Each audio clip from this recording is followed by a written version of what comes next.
so pleased to be introducing Stephen Collins today, who's got a really interesting list of Frost poems to discuss, some of which are connected to Lawrence. And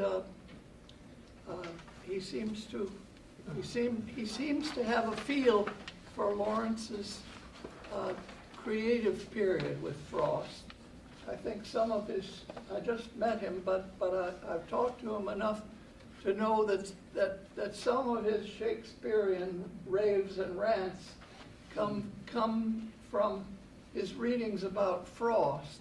He knows the story of how Frost, when Frost was working at the Malden Mill as a lamplighter, in his downtime he would go up to the tower and learn the Shakespeare's voices.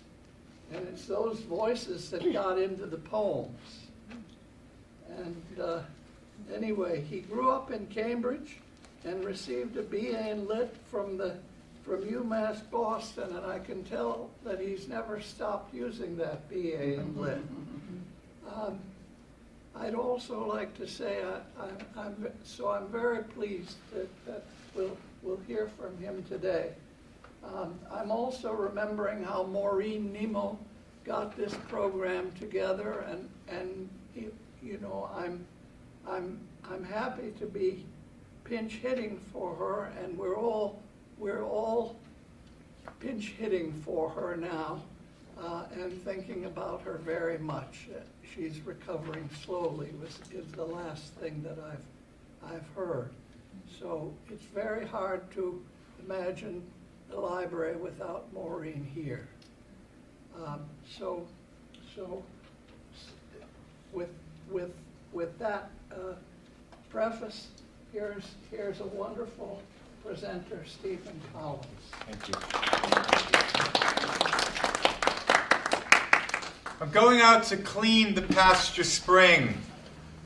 I'll only stop to rake the leaves away and wait to watch the water clear. I may. I shan't be gone long. You come too. I'm going out to fetch the little calf that's standing by the mother. It's so young, it totters when she licks it with her tongue. I shan't be gone long. You come too. Robert Frost is the only poet to win the Pulitzer Prize 4 times. Several poets have won the Pulitzer Prize 3 times, and quite a few have won the Pulitzer twice. But nobody since Frost has won the Pulitzer Prize 4 times, and I think that speaks to the length and the breadth and the depth of his career. Robert Frost lived to be 89 years of age, and he wrote nearly 1,000 poems. His last book of poetry, In the Clearing, was published posthumously 4, 5, 6 months after he died. A critic once asked Frost if he considered himself to be a realist. And he looked at the critic and he smiled and he said, "No, I consider myself to be an actualist. I write about things that actually happened." And if he had not spent considerable time on farms in both New Hampshire and in Vermont, I don't think he could have chosen that perfect word in the short poem I just recited for you, The Pasture. I'm going out to fetch the little calf that's standing by the mother. It's so young, it what? It totters when she licks it with her tongue. Could he have chosen a more perfect word than totters? All right, Robert Frost is considered by many to be the quintessential New England poet of broken down farmhouses and walls and birch trees and apple orchards, etc. But Robert Frost was actually not born in New England. Robert Frost was born in San Francisco. And so what I'd like to do for about, I hope, about 10, 12 minutes is give you a quick little biographical thumbnail sketch of how that happened. All right? So his grandfather was born in Kingston, New Hampshire. In Kingston, New Hampshire. And his grandfather eventually would get a pretty good job managing the clothing mills where? Right here in Lawrence, Massachusetts. So the family wasn't exceedingly wealthy, but they were fairly well-to-do. And so Robert Frost's father, William Prescott Frost, was able to attend Harvard University. Now, William Prescott had a reputation at Harvard of being something of a heavy drinker, a gambler, and a womanizer. And when he graduated from Harvard, there was apparently a job waiting for him, a management job waiting for him in the Lawrence clothing mills, but he didn't want to do that job. He wanted to go west, young man. Now, this is the early 1870s. What has happened 25 years prior to this in California? The gold rush. And a lot of adventurous men are still going out thinking they're going to make their fortune in the gold rush. So William Prescott tells his father, Dad, I don't want the job in the clothing mills. I want to go out to California. And the grandfather says to him, well, you better do this on your dime. It's a foolish idea. I do not sanction this, and you better do it on your own. And so, not to be deterred, William Prescott Frost said, that's no problem, Dad. I will work any number of small jobs that I have to work to get myself across the country. Well, one of the jobs he gets hired to do is he gets hired to teach at a private prep school for boys in Lewiston, Pennsylvania. They're pretty impressed with his Harvard pedigree. And it is there that William Prescott Frost meets a woman 8 years older than him by the name of Isabel Moody. Now, Isabel Moody was born in Scotland, but both of her parents died in a tragic accident, and she came, I believe it was Ohio, to live with relatives, all right, when she was 4 or 5 years old. So Isabel Moody had been teaching at this prep school for boys in Lewiston, Pennsylvania, and some of her friends were getting concerned that she was getting up there in age and she was not yet married or didn't seem to have any prospects. And she famously said to some of her girlfriends, well, education is my life. This is what I love. This is what I do. This is what my life is dedicated to. And she said, and furthermore, I'm not sure that men are to be trusted. But in any event, Isabel Moody and William Prescott Frost had eyes for each other. He was quite dashing and handsome. And he stayed that entire academic year in Lewiston, Pennsylvania. He saved up enough money so at the end of the year, he went out to California. Now, he begged her to come with him, and she said, look, you don't have a place to live, you don't have a job, you don't have any prospects at this point in time. Why, in good God's name, would I leave my job teaching here and follow you? You go out there, you get settled, we'll see what happens. So he goes out, he gets a job working as a journalist. He also gets very involved in Democratic national politics. And he wears down her resistance and finally wires her the money. And Isabel Moody leaves and goes to San Francisco. It is there that William Prescott Frost and Isabel Moody get married. And it is there in San Francisco on March 26, 1874, that Robert Lee Frost is born. Why is his middle name Lee? Because his father, William Prescott, was a Copperhead, people that are, of course, sympathetic up north to the Confederacy. So his middle name is after Robert E. Lee. All right, now, Frost had seemingly put his bad habits behind him, all right? But when Robert was only a year and a half old, Isabel was pregnant with what would be Robert's only sibling, Jean Frost. And he started gambling pretty heavily again and drinking. And the biographies I've read suggest that he wasn't coming home in the evenings and perhaps he was having an affair. Now, I think Isabel, scared to death that she had married the wrong man, 5 months pregnant, comes clear across here to the eastern part of the country. By now, the grandfather's living in Lawrence, Massachusetts, knocks on the door. I don't know what kind of reception she expected to get, but he was kind of icy cold to her and said something to the effect, well, he was all right before he married you, so this must have something to do with you. So she takes herself back to Lewiston, Pennsylvania, and gives birth to her second child. The whole first year of Jean Frost's life, William Prescott does not lay eyes on her. Now, he writes her these letters begging her to come back, please, please, please come back, and eventually he wears down her resistance and she goes back once again. The same pattern plays itself out. He's able to keep his bad habits in check for a while, but then they manifest themselves. So what I want to impress upon you here more than anything else is the young years of Robert Frost and his sister Jean are hardly idyllic. In fact, they're pretty horrific. They are moving from one tenement house to another, always behind in the rent. By the end, they're living in 2 rooms above a saloon in San Francisco and sharing bathroom or water closet space with the patrons from the saloon. So William Prescott Frost dies in San Francisco at the age of 34, leaving Isabel with 11-year-old Robert and 9-year-old Jean Frost. There was a life insurance policy, but it lapsed because he stopped paying the premiums. She never wanted to be in San Francisco to begin with. She comes clear across the country again, knocks on the grandfather's door again. This time, I suppose, out of a sense of familial obligation, he invites them in. And they live with him, but only for about 6 months, because Isabel Moody is fiercely proud. And she eventually gets a job teaching in the middle schools here in Lawrence, Massachusetts. All right, so I want to fast forward now to the high school years of Robert Frost. Robert Frost graduates here from Lawrence High School in 1892. His senior year, he meets a young woman named Eleanor White. They are both passionate about literature and poetry. They're both writing poetry. They are both contributing to the school magazine and newspaper.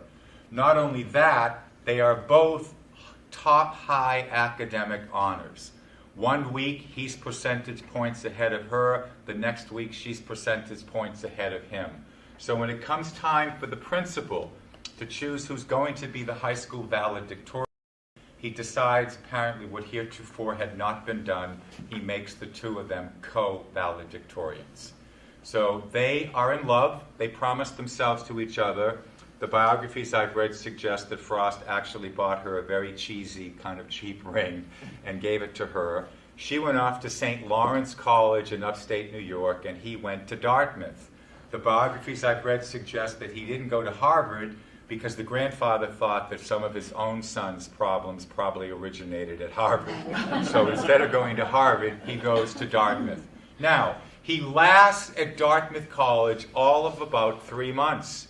He writes letters to his childhood friend Carl Burrell, who will eventually manage the dairy farm. And he says things like, "Carl, most of my professors are dolts, and furthermore, I resent people telling me what to read and when to read it." Well, excuse me, isn't that what college is all about? Professors telling you what to read and when to read it? But he also, I think, gave himself permission because his mother left the employment of the middle school, public middle schools here, and she opened up her own school. It was not unusual at the time for enterprising women to open up their own schools. So Robert sends up letters to Eleanor at St. Lawrence College saying, "You don't need to finish college. Come and teach with my mother and I. There's a job waiting for you." But she, to her credit, she doesn't, and she does graduate from St. Lawrence College. All right, when she finishes St. Lawrence College, the mother's still running the school, and all 3 of them are teaching in the school for a while. Now, Frost, a couple of years after dropping out of Dartmouth, also gets accepted to Harvard as a special student. And he only lasts there for 4 or 5 months and drops out of Harvard too. So Robert Frost has the dubious distinction of dropping out of not only Dartmouth, but Harvard College. And as we were saying, he had all these odd jobs. He changed light bulbs here at a factory. I was telling Mr. Shore, one of the biographies I've read suggests that he answered an ad in the Boston Evening Transcript for a fellow who was a Shakespearean actor. And Frost actually went into Boston to watch this guy perform, decided he wasn't very good as an actor, and that was probably going to be a bad career move for him. In any event, Frost and Eleanor White, and her father, by the way, was a congregational minister here in Lawrence. Frost and Eleanor eventually get married. Now, Frost starts to exhibit some health problems, and given that his father died of complications from tuberculosis and also probably alcoholism and cirrhosis of the liver. Doctors say to Frost, you would be best served working outdoors. So Eleanor sees a piece of property. Frost is now 25 years old, I believe. Eleanor sees a piece of property up in Derry. $1,700 for 38 acres of land and this sprawling farmhouse. And if you've never been up there, it's part of the state public parks now. You can go to the Frost Farm in Derry. It's a wonderful thing to do. I take seniors up there on tours, and on the way up I recite poems and talk about Frost. So they moved to Derry. The grandfather buys the farm outright, no mortgage. And people in small towns talk. And all the other small farmers would talk amongst themselves and say, this guy's not really a farmer, and there's no mortgage, and his grandfather bought the property outright. Now, not to denigrate Robert Frost, but all the biographies I've read are pretty consistent on this fact. He never really did a hell of a lot of farming. He had the good sense to hire his childhood friend Carl Burrell to manage the farm. He spent hours walking in the woods and composing his poems. All right, now, he wrote a poem that we're going to look at very shortly called Tuft of Flowers. The poem was seen by a man named Robert Merriam, who was on the board of directors of Pinkerton Academy and who also was a congregational minister. He fell in love with the poem and pursued Frost and said, look, there's an opening in the English department at Pinkerton Academy. I want you to take the job. Frost doesn't want the job because he wants to have his freedom to write poetry. But Eleanor gets wind of the fact that the job has been offered. And she says, look at Robert, Carl Burrell is managing the farm. We are turning a bit of a profit, but we could use the cash flow. So I want you to take this job. So Frost, kicking and screaming, takes the job at Pinkerton Academy in 1906.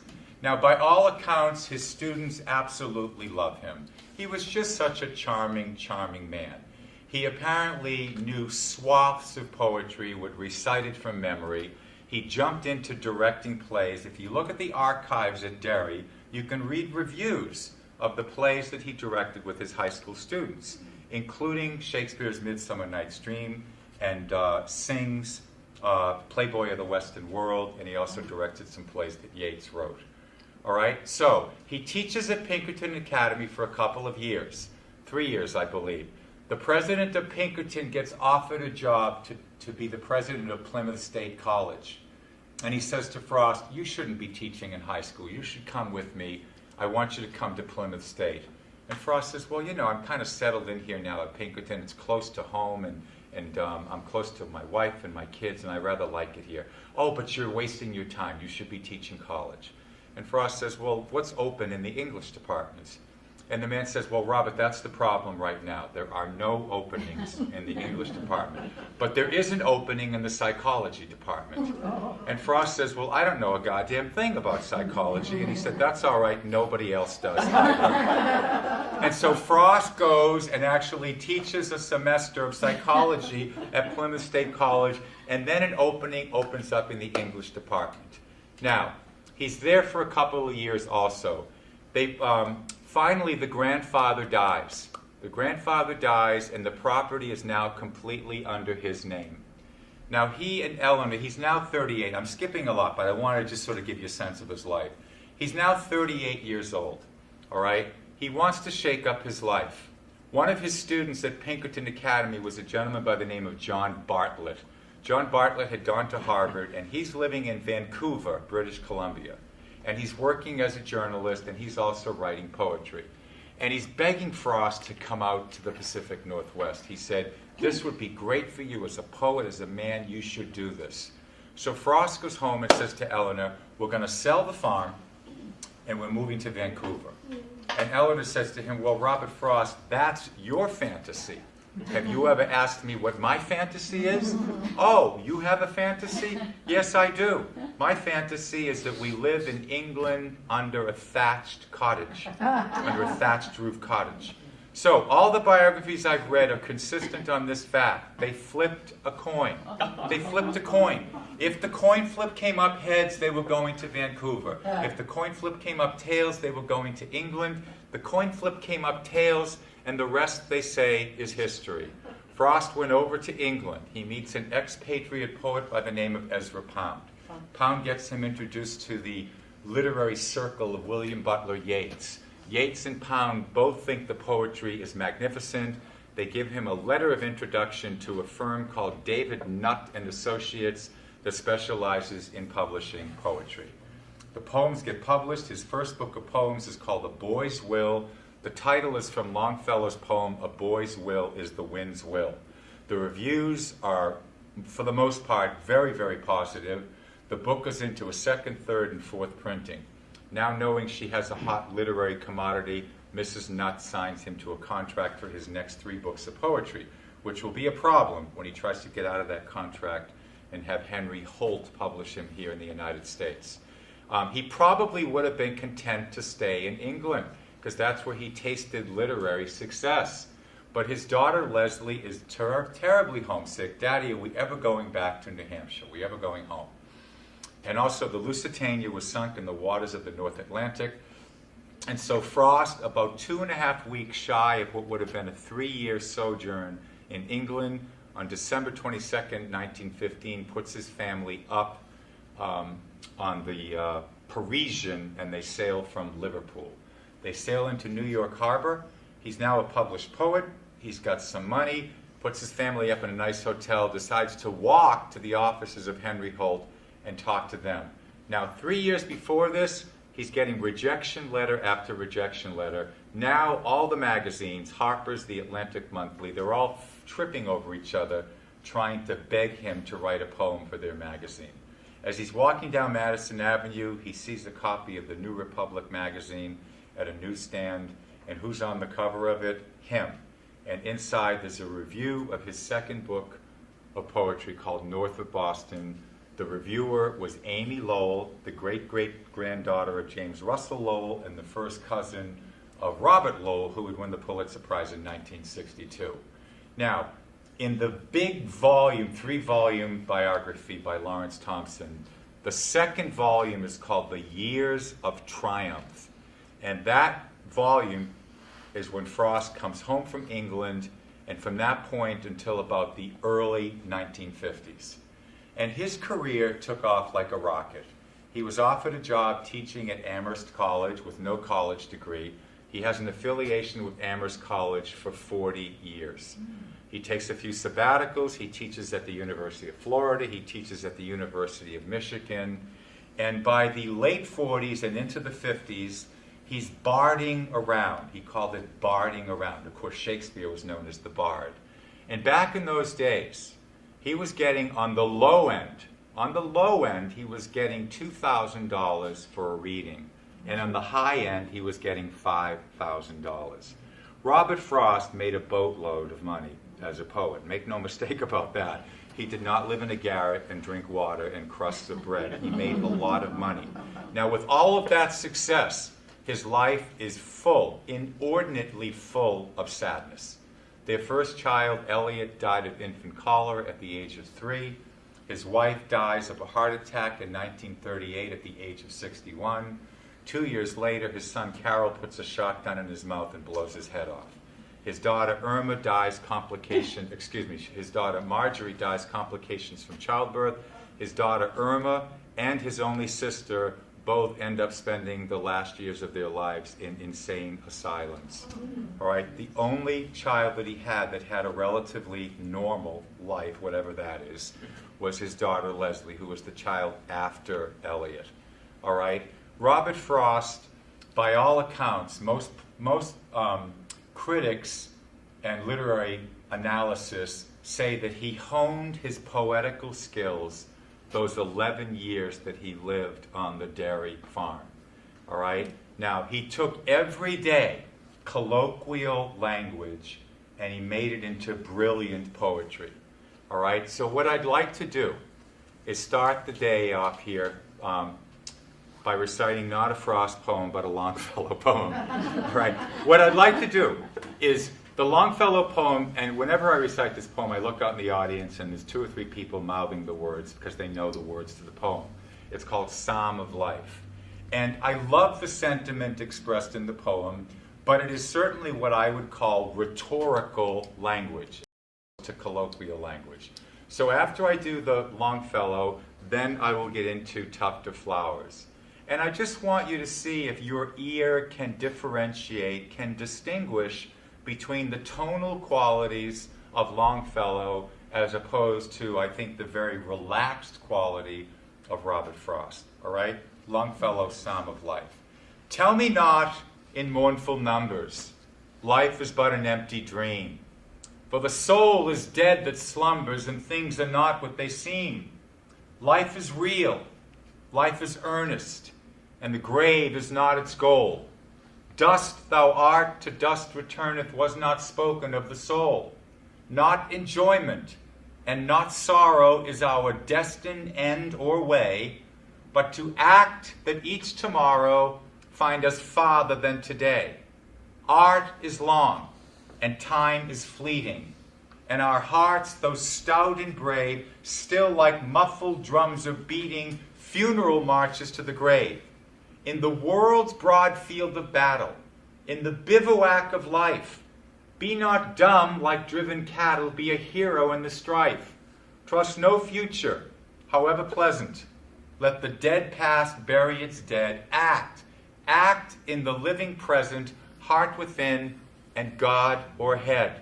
Lives of great men all remind us we can make our lives sublime, and departing leave behind us footprints on the sands of time. Footprints that perhaps another, sailing o'er life's solemn main, a forlorn and shipwrecked brother, seeing, shall take heart again. Let us then be up and doing, with a heart for any fate, still achieving, still pursuing, learn to labor and to wait. All right, now I love the poem. I love the sentiment expressed in the poem, particularly, let us then be up and doing with a heart for any fate. But I can't help but feel that Longfellow is sort of up in a pulpit and he's talking down to me. I don't get the sense that he's talking across the aisle to me or across the table to me. All right, now compare that with the tone of this poem, Tuft of Flowers. This is the poem, by the way, that got Frost the job teaching at Pinkerton Academy. All right? I went to turn the grass once after one who mowed it in the dew before the sun. The dew was gone. It made his blade so keen before I came to view the level scene. I looked for him behind an aisle of trees. I listened for his whetstone on the breeze. But he'd gone his way, the grass all mown, and I must be as he had been alone. As all must be, I said within my heart, whether they work together or apart. But as I said it, swift there passed me by on noiseless wing a bewildered butterfly, seeking with memories grown dim o'er night some resting flower of yesterday's delight. And once I marked his flight go round and round as where some flower lay withering in the ground. And then he flew as far as I could see, and then on tremulous wing came back to me. I thought of questions that have no reply, and would have turned to toss the grass to dry. But he turned first, and led my eye to look at a tall tuft of flowers beside a brook. A leaping tongue of bloom the scythe had spared, beside a reedy brook the scythe had bared. The mower in the dew had loved them thus, by leaving them to flourish, not for us, nor yet to draw one thought of ours to him, but from sheer morning gladness at the brim.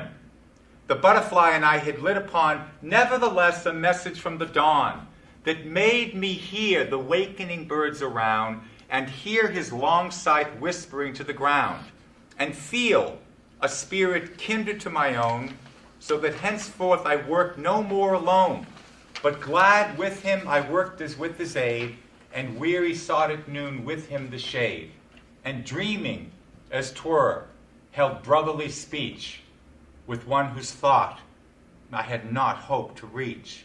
Men work together, I told them from the heart, whether they work together or apart.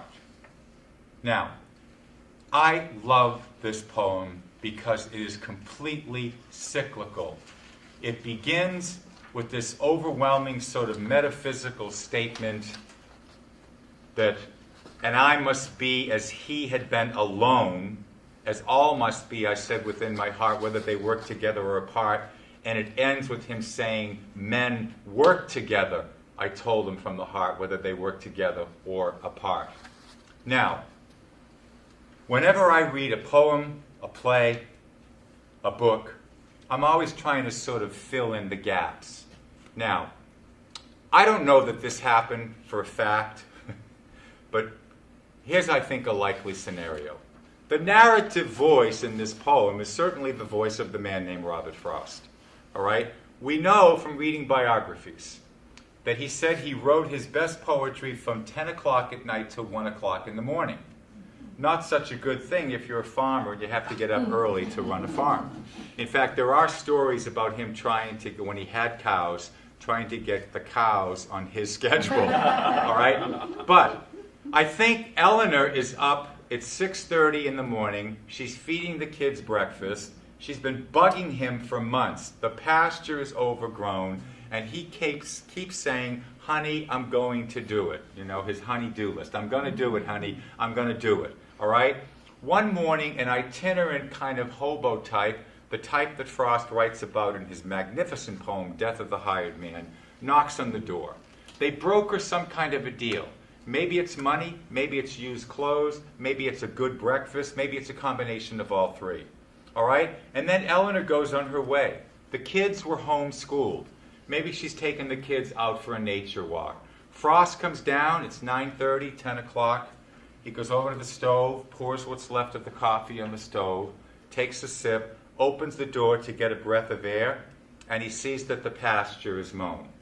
I think he feels two things simultaneously. I think he feels gratitude that it's done and probably guilt that he didn't do it. He wants to thank the man that did it. The line in the poem says, I looked for him behind an aisle of trees. I listened for his whetstone, which sharpens the sight. I listened for his whetstone in the breeze, but he'd gone his way, the grass all mown, and I must be as he'd been alone. Like I said, this big sort of statement. Now, what changes his disposition? The butterfly, yeah. The butterfly, the little beautiful agent from nature, starts flying around, all right? And the line in the poem says, led my eyes to look at what? A tall tuft of flowers beside a brook. And I love Frost's description. He says, a leaping tongue of bloom the sight had spared, beside a reedy brook the sight had bared. And he says, the mower in the dew had loved them thus by leaving them to flourish, not for us, nor yet to draw one thought of ours to him. Why doesn't he cut them down? Sheer morning gladness at the brim. So I imagine this guy going like a bat out of hell with his scythe. He's just about to take a swath, and he sees this tuft of flowers, and he doesn't cut them down. He doesn't cut them down because they're beautiful. Sheer morning gladness at the brim. So these two men that never make eye contact, that never look at each other, they nonetheless have this shared sense of the majesty and the beauty of nature. All right? Yeah. Any thoughts? Yes, sir. Well, yes, this actually had, you told a story about how this poem got him the job at Pinkerton Academy. Yes.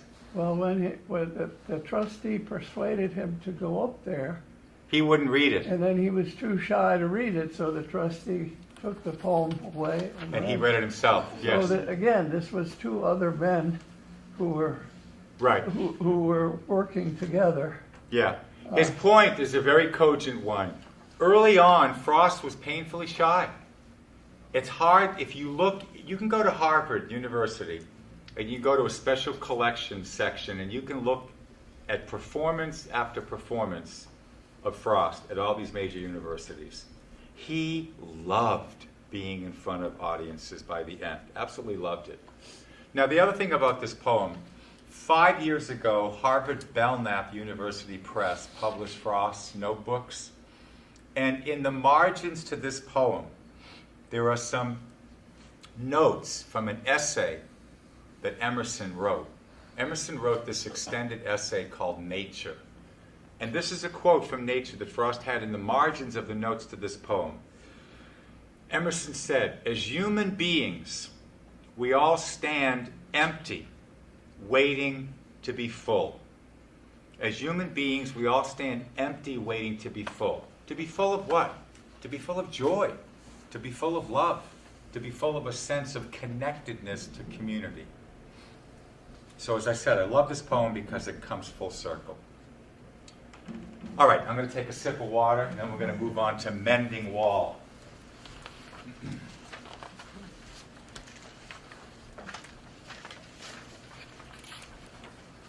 Something there is that doesn't love a wall, that wants it down, that sends the frozen groundswell under it, spills the upper boulders in the sun, and makes gaps even two can pass abreast. The work of hunters is another thing. I've come after them and made repair, where they've left not one stone on a stone, but they would have the rabbit out of hiding to please the yelping dogs. The gaps I mean, no one has seen them made or heard them made, but at spring mending time we find them there.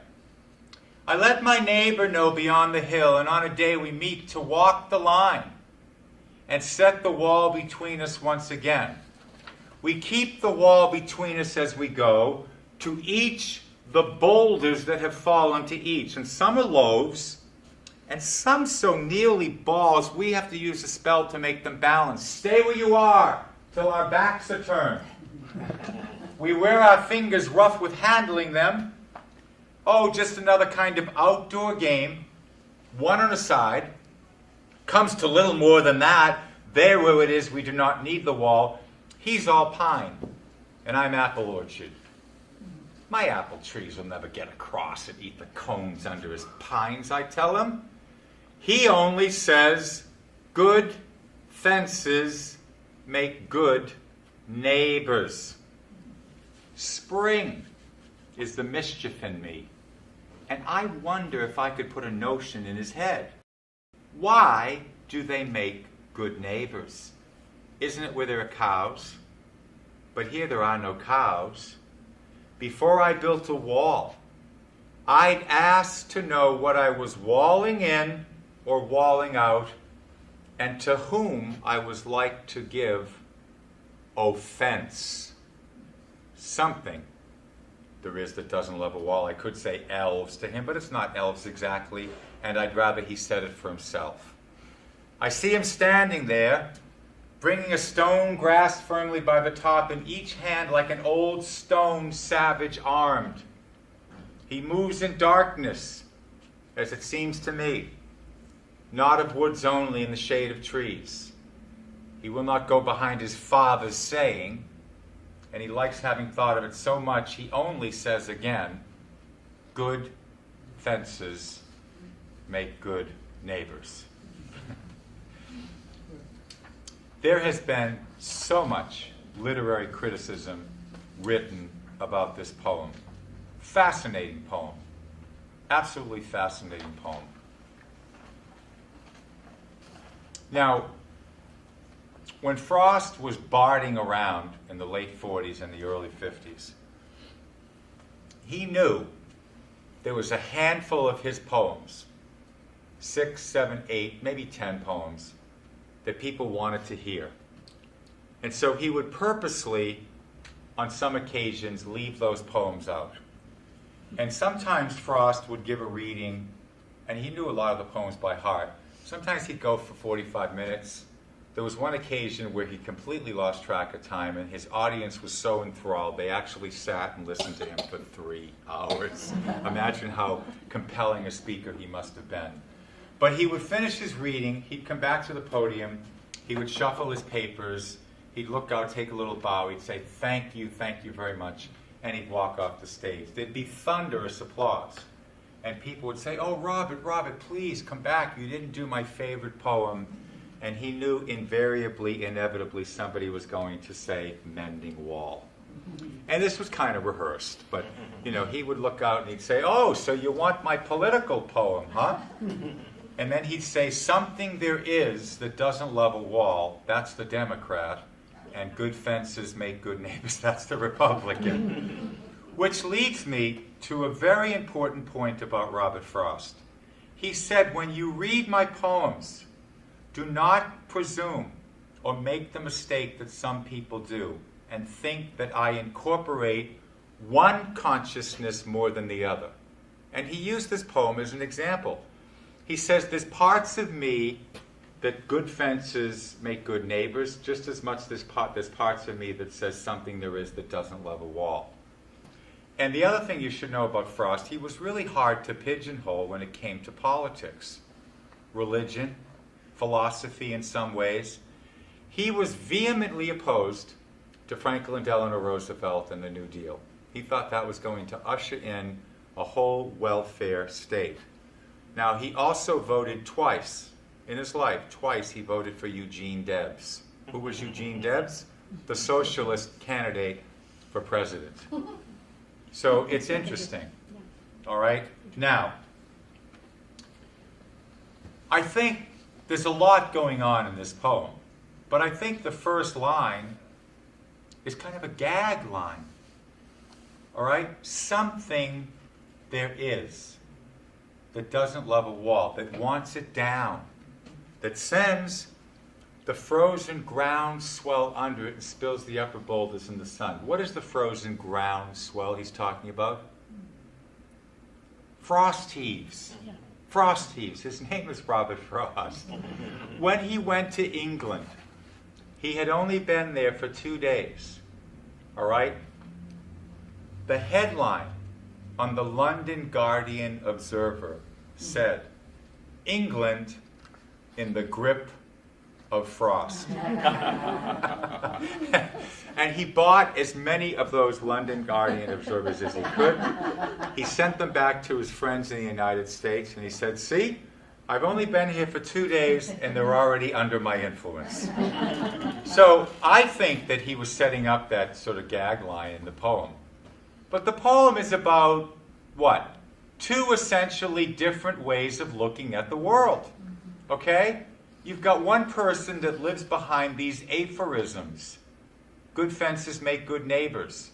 Now, if you go to the Frost Farm in Derry, New Hampshire, you can walk to the end of the property and you can see this wall. And there's a house that used to be owned by a French-Canadian named Napoleon Gouet, G-U-A-Y. He was 6'8", and he was built like Paul Bunyan. And he apparently was kind of taciturn, kind of curmudgeonly, and he and Frost apparently didn't really like each other that much, and they weren't very neighborly.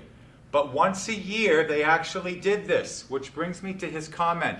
Are you a realist? No, I'm an actualist. I write about things that actually happen. So this poem, the exegesis of this poem, is from a real thing that happened. All right? So they get together to repair the wall once a year. It's the only time that they really get together. I imagine it's an all-day long task. Maybe at midday their respective wives come out with lemonade and sandwiches. But it takes them all day long.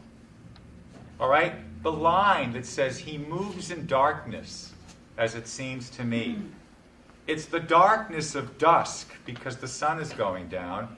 But he's also talking about what? The literal darkness of his mind. Because he can't get him to entertain another point of view. He says what? Spring is the mischief in me, and I wonder if I could put a notion in his head. Well, saying that, I wonder if I could put a notion in his head, is tantamount to saying, I wonder if I could change his mind. I wonder if I could put a notion in his head. Why? Why do you need the wall? Now, Frost, I don't know, folks, what do you think? What's he prodding you to think about? What is he prodding you to think about in this poem? Actually being good neighbors. Well, yeah, perhaps actually being good neighbors. What else? Anybody, any other thoughts about what he's prodding you to think about? Opening your mind. Yep, certainly opening your mind. Sometimes things are necessary and sometimes they're not. Yeah, sometimes they're necessary, sometimes they're not. I think, is freedom contingent upon some form of constraint or restraint? And, aging liberal hippie Democrat that I am, I see the necessity sometimes for constraints and restraints. And this is a true story, and I'm not making this up, I'm not trying to be funny. I teach literature seminars at a lot of senior centers in Massachusetts. So I was teaching a Frost course about 6 years ago at the Wellesley Council on Aging. And we were doing this poem. And the gentleman said, I was 28 years old, I'd just gotten tenure at Wellesley College. And I was in the history department. And my wife was teaching English at the high school. And we were looking to buy a house, and everything was out of our price range. And we were so disappointed because we wanted to live in Wellesley. And the real estate agent said to us, well, there's one property that is quite a lovely property, and it's about 25% less than most of the other listings. Do you want to look at it? And the man said, well, of course, why wouldn't I want to look at it? So they looked at the house. Apparently it was a lovely house. They ended up buying it. Then they found out why it was 25% less than the other houses. And the reason was the property abutted a nudist colony. And they had, I'm not making this up, they had a 4 and a 6-year-old. And so what did they have to do? They had to build a fence because they didn't want to expose their 4 and 6-year-old to the nudist colony. So it's a funny story, but it's not everything is clear-cut and dry. But I do think that Frost in this poem is really, really prodding you to think about what does it mean to be free? And do we need some kind of constraint? And you think about politics today, you think about the whole immigration issue. The first George Bush, they held congressional hearings. They were thinking of building what? A wall, the entire length of the Mexico-Texas border. And one of the Democrats said, well, do you suppose if people want to get over the wall, they might put up a ladder? And then one of the Republicans said, we'll electrify the fence. So, anyway. And, I see him standing there, bringing a stone grasped firmly by the top in each hand, like what? An old stone savage arm. What does that suggest to you? A real put down. Huh? Put down of his neighbor. Stone Age. Stone Age, exactly. Now I'm thinking of Neanderthal man, Cro-Magnon man, all right? So this Napoleon Gouet was apparently very kind of imposing. And I think that, I think that he was frightening. I think it was a put down of his neighbor, saying, you're not thinking like I do. And so he actually kind of puts him down, puts him less in almost human. That's what I get. It wasn't a compliment. No. Like an old stone savage arm. All right. I'm conscious of the time here and running out of. Did you have a? Well, I was wondering, Frost must have had this experience of mending the wall quite a bit to be able to do. Well, they did it every year. They did it every year because every of. year, so For all the different reasons. Yeah, his metaphor was based on actuality. Yes. Yeah. Let's take a look at Birches. Now, Birches, there's a whole swath of this poem that I'm not going to recite. I read a book called The English Years of Robert Frost by a fellow named John Evangelista Walsh. And he makes a case for the part of this poem that Frost wrote on the dairy farm probably in 1906, 1907. And then he added a part in England. And Evangelista Walsh makes the case that the poem stands on its own without what was written in England, which is quite beautiful. So if you're following along, after the first 3 lines, you need to drop your eye way down the page, or you can just listen if you want. Birches. When I see birches bend to left and right, across the lines of straighter, darker trees, I like to think some boy's been swinging them as he went out and in to fetch the cows. Some boy too far from town to learn baseball, whose only play was what he found himself summer or winter and could play alone. One by one, he subdued his father's trees by riding them down over and over again till he took the stiffness out of them, and not one but hung limp. Not one was left for him to conquer. He learned all there was to learn about not long too soon, so not carrying the tree clear away to the ground. He always kept his poise to the top branches, climbing carefully, with the same pains you use to fill a cup up to the brim and even above the brim. Then he flung outward, feet first, with the swish, kicking his way down through the air toward the ground. So was I once myself a swinger of birches, and so I dream of going back to be. It's when I'm weary of considerations, and life's too much like a pathless wood, where your face burns and tickles with the cobwebs broken across it, and one eye's weeping from the twigs having lashed across it open. I'd like to get away from earth a while, and then come back to it, and begin over. May no fate willfully misunderstand me and half grant what I wish, and snatch me away not to return. Earth's the right place for love. I don't know where it's likely to go better. I'd like to go by climbing a birch tree and climb black branches up a snow-white trunk toward heaven, till the tree could bear no more but dipped its top and set me down again. That would be good both going and coming back. One could do worse than be a swinger of birches. All right, and not to beat a dead horse here, but are you a realist? No, I'm an actualist. All right? So Frost is actually remembering swinging on the birch trees as a young boy. But we also know from Leslie's journal, all the Frost kids were encouraged to keep a journal. We know Leslie wrote in her journal, Papa and I went out to swing on the birches today. Papa did a much better job than me. Papa says when I have more meat on my bones, I'll be able to swing the birch trees as well as he. All right, so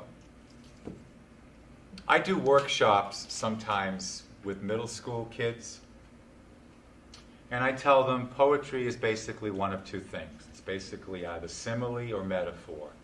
And you remember from middle school, a simile is a direct comparison using either like or as.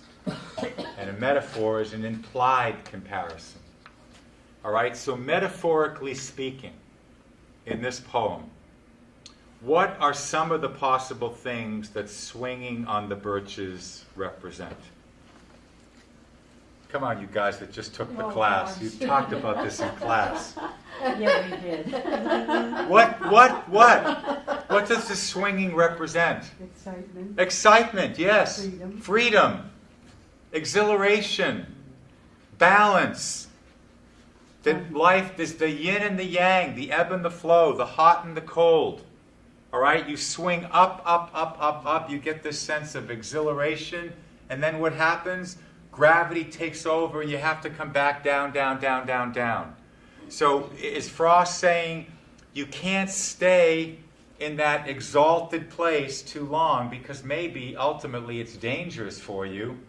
I mean, I don't want to be irreverent here, but I'm 62 years old. I graduated high school in 1970, and I'm of that generation where people did a lot of drugs. You know, a lot of hallucinogens, and marijuana was exploding on the scene, and people were trying to get to some sort of transcendent state. And I think ultimately a lot of them just really wasted a lot of time, all right?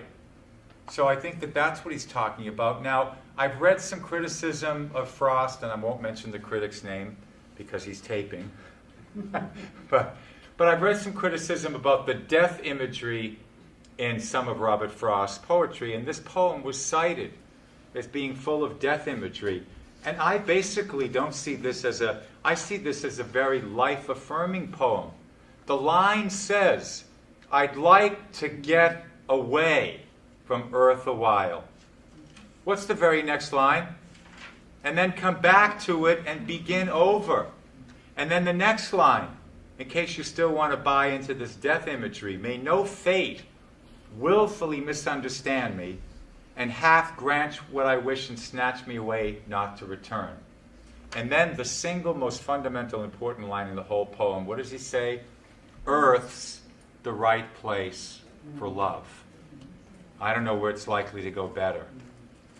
Now, at the end of the poem, when he says, I'd like to go by swinging a birch tree and swing black branches up a snow-white trunk toward heaven till the tree could bear no more but dipped its top and set me down again.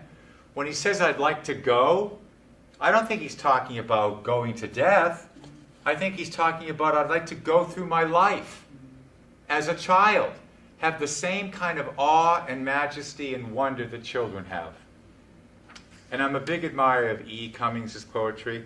He's got a poem called Anyone Lived in a Pretty How Town. I love the line in that poem. Listen to this line. Children guessed, this is Cummings, children guessed, but only a few. And down they forgot as up they grew. Did you get it? Down they forgot as up they grew. What is Cummings saying? I think he's saying that kids at age 3 or 4, they have this sense of majesty. But by the time the socialization process comes around, kindergarten, that starts getting beaten out of you, I think. So I think Frost is saying that, I'd like to go through my life open. I'd like to be open to possibilities. I'd like to have that same sense that kids have when they're swinging on birch trees, that same sense of exhilaration and freedom. I think this poem would be understood differently at different phases of your life. Yeah, oh yeah. Well, that's true of any work of literature.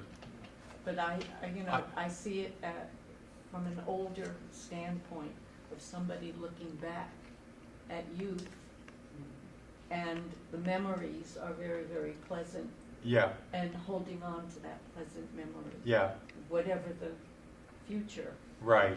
And somebody said to me, the line in the poem says, talks about weary considerations. Mm-hmm. Well, just think about the weary considerations in the life of Robert Frost. Their first child dies of infant cholera. His wife dies of a heart attack. His son commits suicide. His daughter dies complications from childbirth. His other daughter ends up in an insane asylum. And his sister spends the last years of her life in an insane asylum. And the biographies I've read suggest this. Frost often said that he was aware that the depression gene probably existed in his family. And they said to him, how do you deal with it?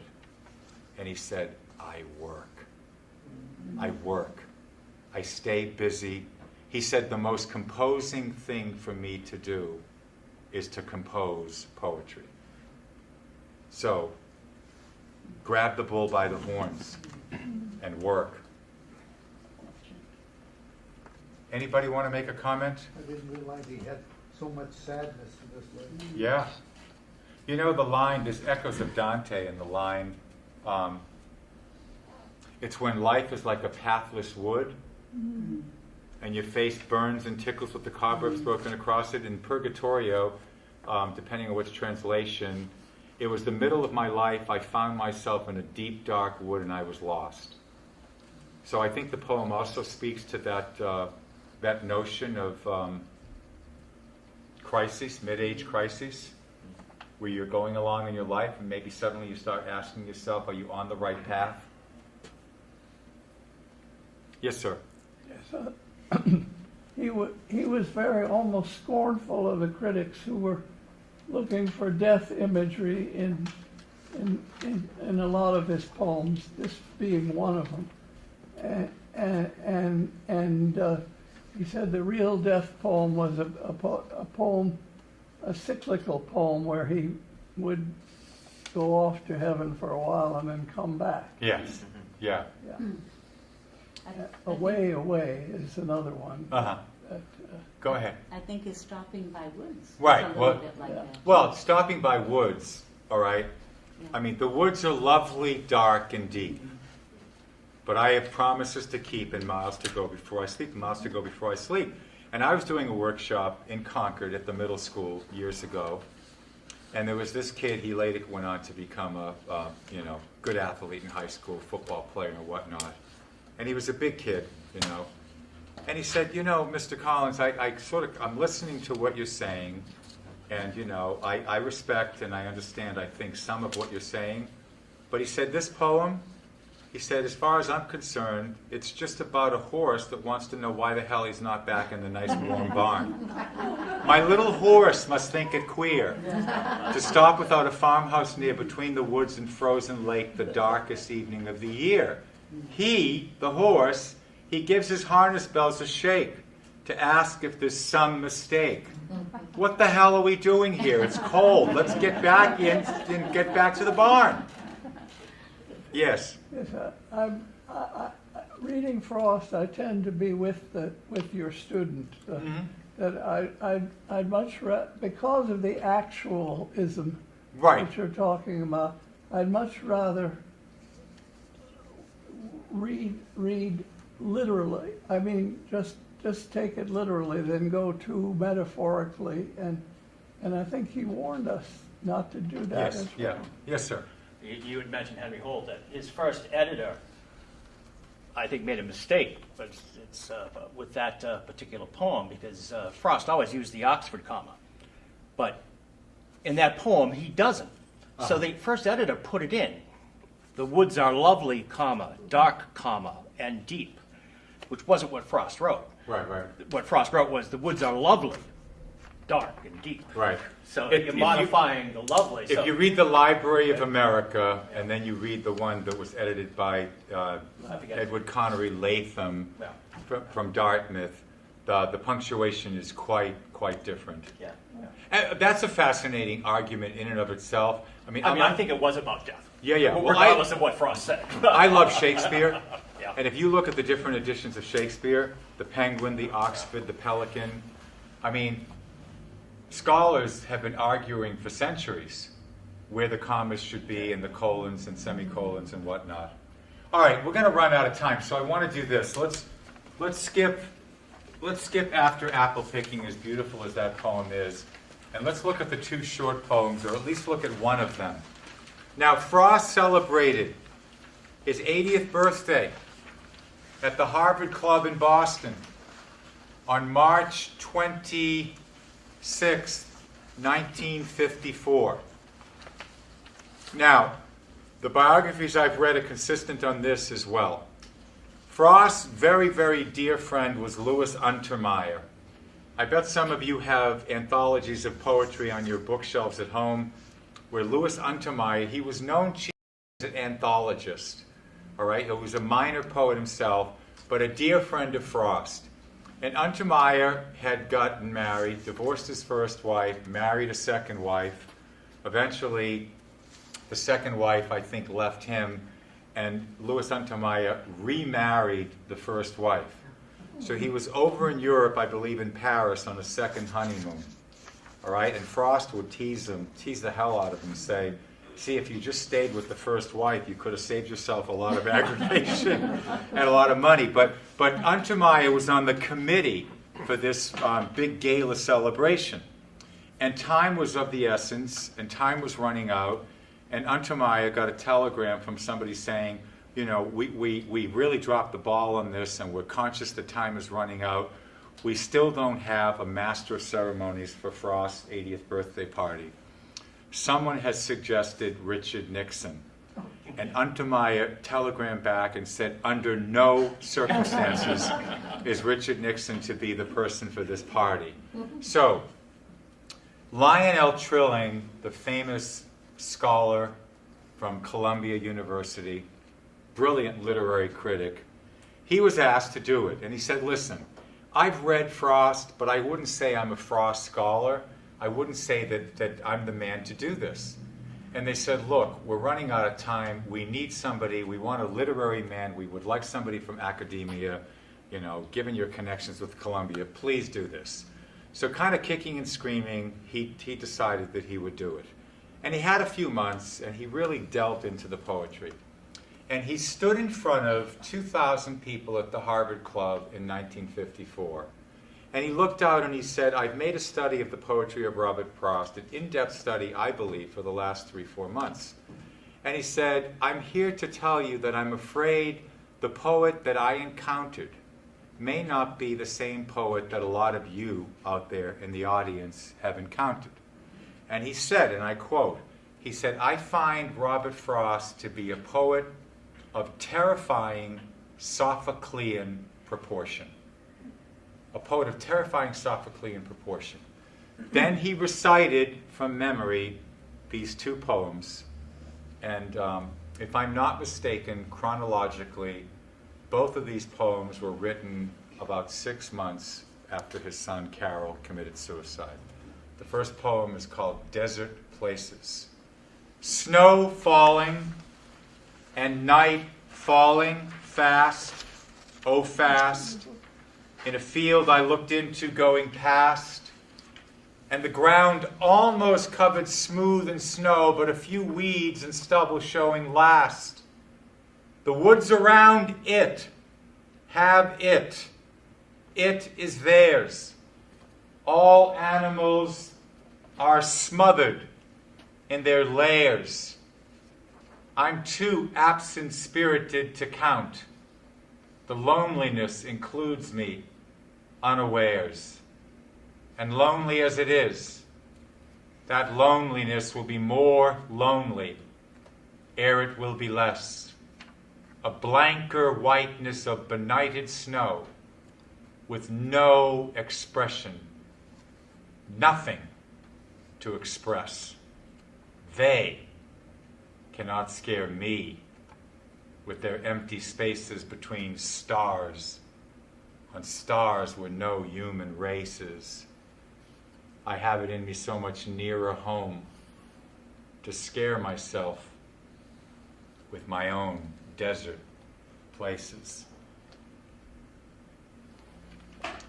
Never mind the frightening prospect of contemplating the vast darkness of interstellar space. You know, the Catholic theologian Blaise Pascal used to say that his faith was always sort of challenged when he would look up at the night sky and look at the darkness between the stars. All right? What is Frost saying in this poem, Desert Places? Never mind that. Yes, that's scary to contemplate and to think about. But just as scary is here. Terra firma. Just as scary is right here. Now, they cannot scare me with their empty spaces between stars, on stars where no human race is. Who's they? Possibly. There's no right answers. You know, when I teach these classes, I love to get different opinions from people, and sometimes I get incredible insight from the people that I'm supposedly teaching, and in reality, they're teaching me. But who's they? They cannot scare me. Philosophers. Yeah, the philosophers, the scientists, the experts, the theologians. Somebody said to me, the Defense Department. They cannot scare me. I have it in me so much nearer home to scare myself with my own desert places. Now, it's a very short poem, and yet it is fairly ambiguous. It is what? It is a personal pronoun. Correct? Personal pronouns have what? Your high school English teacher is going to be very mad if you don't remember this. Personal pronouns have what? Antecedents. All right? What is the antecedent of it? The woods around it have it. It is theirs. All animals are smothered in their lairs. Is it the woods? It's not clear. It's fairly ambiguous. All right, language is so interesting. Nature, perhaps? Yeah, the words Nature. around it. I mean, I just think it's so unclear and it's ambiguous. Loneliness. Well, yeah, emptiness. right. Now, I'm too absent-spirited to count. Now, does he mean that he can't do this? 1, 2, 3, 4, 5, 6, 7, 8, 9, 10. Does he mean that he can't make a physical counting? Or is he saying that he's so out of it that he's not even a blip on somebody's emotional radar? I think that's it. I'm too absent-spirited to count. The loneliness includes me unawares. I'm not even aware of how bloody lonely and forlorn I am. And as lonely as it is, what does he say? That loneliness will be more lonely ere it will be less, a blanker whiteness of benighted snow with no expression, nothing, no thing, nothing to express. Now, I love Frost so much, and I have tried and tried and tried to read Wallace Stevens. All right, and it's probably my deficiency, but Wallace Stevens has a poem called The Snowman, which gets anthologized all the time as this incredibly, scary poem. And I think that this poem, Desert Places, for me, Scary. is more effective than Wallace Stevens' The Snowman. All right? So I'd like to end, because we are going to run out of time. I'd like to end, it's going to take me about 12 minutes. I'd like to end by reading The Death of the Hired Man. Is that okay? Yeah, I love this poem. And Frost had toyed with the idea of writing a novella. And what is a novella? It is a short novel that's typically between 75 to 150 pages. All right, there have been some, Chekhov is a master of the novella. He's got a short novella called The Duel, which is just incredible. You might argue that James Joyce's concluding story in Dublin is The Dead is really a novella. Frost wanted to write a story examining the tension between a smart aleck college boy and a crusty old farm hand. And he approached Holt, and they said to him, you're not a short story writer, you're a poet. Take the idea and condense it down. And that's what Frost did. Now, what's amazing about this is how much character development he gets in 3.5, 4.5, whatever it is, pages. All right? This is in his second book of poems called North of Boston, The Death of the Hired Man. Mary sat musing on the lamp flame at the table waiting for Warren. When she heard his step, she ran on tiptoe down the darkened passage to meet him in the doorway with the news and put him on his guard. Silas is back. She pushed him outward with her through the door and shut it after her. Be kind, she said. She took the market things from Warren's arms, set them on the porch, then drew him down to sit beside her on the wooden steps. When was I ever anything but kind to him? But I'll not have the fellow back. I told him so last haying, didn't I? If he left then, I said that ended it. What good is he? Who else will harbour him at his age for the little he can do? What help he is, there's no depending on. Off he goes always when I need him most. He thinks he ought to earn a little pay. Enough at least to buy tobacco with so he won't have to beg and be beholden. All right, I say, I can't afford to pay any fixed wages, though I wish I could. Someone else can. Then someone else will have to. I shouldn't mind his bettering himself, if that was what it was. You can be certain when he begins like that, there's someone at him trying to coax him off with pocket money in haying time when any help is scarce. In winter, he comes back to us, I'm done. Shh, not so loud. He'll hear you, Mary said. I want him to. He'll have to sooner or late. He's worn out.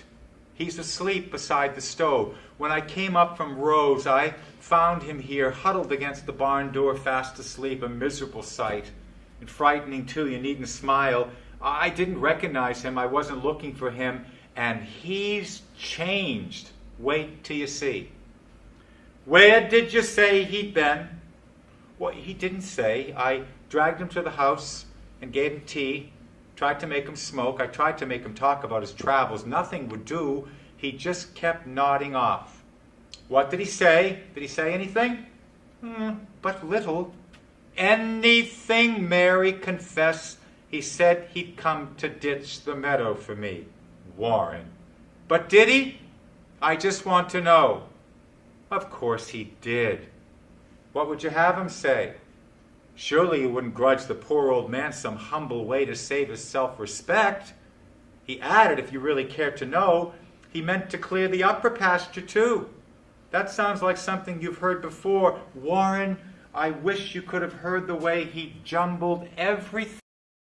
I stopped to look 2 or 3 times. It made me feel so queer to see if he was talking in his sleep.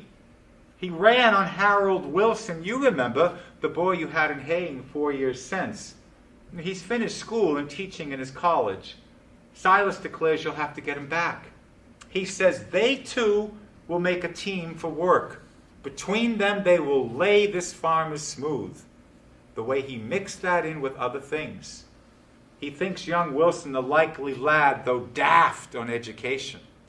You know how they fought. All through July under the blazing sun.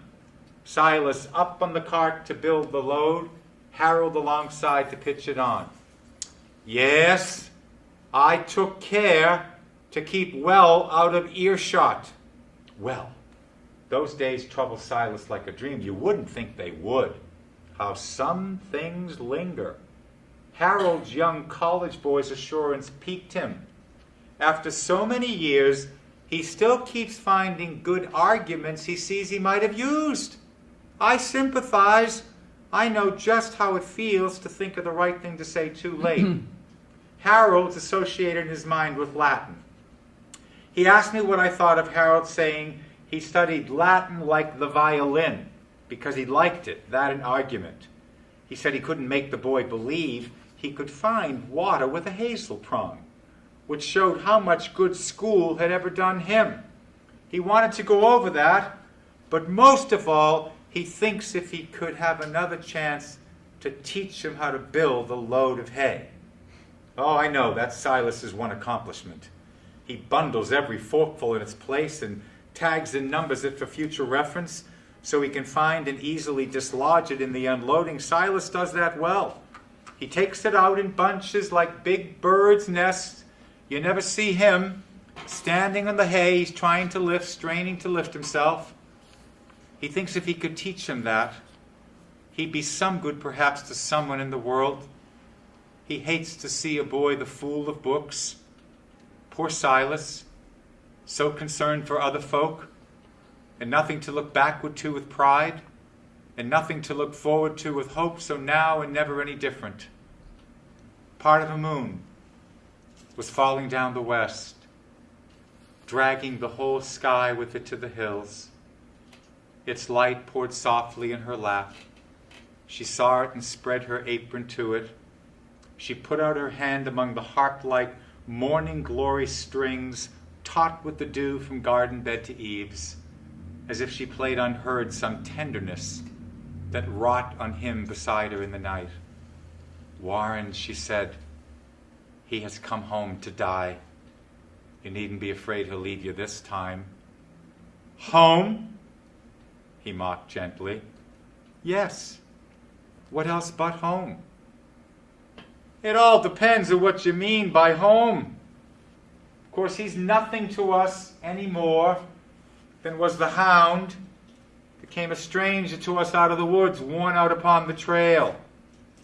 Home is the place where when you have to go there, they have to take you in. I should have called it something you somehow hadn't to deserve. Warren leaned out, took a step or two, picked up a little stick and brought it back and broke it in his hand and tossed it by. Silas has better claim on us, you think, than on his brother. 13 little miles as the road winds would bring him to his door. Silas has walked that far, no doubt, today. Why doesn't he go there? His brother's rich, a somebody, director in the bank. He never told us that. We know it, though. I think his brother ought to help, of course. I'll see to that if there's need. He ought of right to take him in and might be willing to. He may be better than appearances, but have some pity on Silas. Do you think if he had any pride in claiming kin, or anything he looked for from his brother, he'd keep so still about him all this time? I wonder what's between them. I can tell you, Silas is what he is. We wouldn't mind him, but just the kind that kinsfolk can't abide. He never did a thing so very bad. He don't know why he isn't quite as good as anybody. Worthless though he is, he won't be made ashamed to please his brother. Well, I can't think Si ever hurt anyone. No. But he hurt my heart. The way he lay and rolled his old head on that sharp-edged chair back. He wouldn't let me put him on the lounge. You must go in and see what you can do. I made the bed up for him there tonight. You'd be surprised at him, how much he's broken. His working days are done, I'm sure of it. I'd not be in a hurry to say that. I haven't been. Go. Look, see for yourself. But Warren, please remember how it is. He's come to help you ditch the meadow. He has a plan. You mustn't laugh at him. He may not speak of it, and then he may. I'll sit and see if that small sailing cloud will hit or miss the moon. It hit the moon. Then there were 3 there making a dim row, the moon, the little silver cloud, and she. Warren returned too soon, it seemed to her, slipped to her side, caught up her hand and waited. Warren, she questioned. Dead, was all he answered.